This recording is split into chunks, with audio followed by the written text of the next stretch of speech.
بسم الله الرحمن الرحيم، الحمد لله والصلاة والسلام على سيدنا محمد وعلى آل الطيبين الطاهرين. يوم بدأت الجلسة الأولى في قضية بنت اليمن كاملة جنات السياغي، الذي بدرنا نحن كجانب قبلي رأينا أنه لا بد من حكم رادع في حق المجرم أحمد نجاد للحفاظ على أبنائنا وبناتنا وأطفالنا من هذه الشائعة الخبيثة.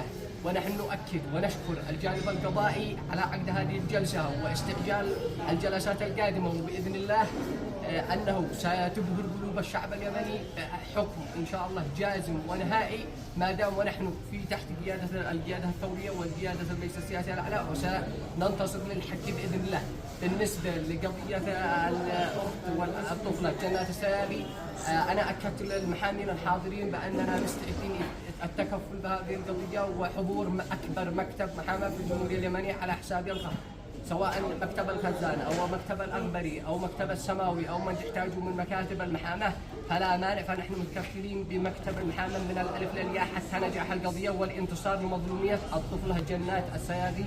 وحفظ الله أطفالنا ونسائنا وأبناؤنا، وحفظ الله الشعب اليمني بأكمله، والنصر لكل مظلوم وللشعب الفلسطيني بشكل كامل. والسلام عليكم ورحمة الله وبركاته.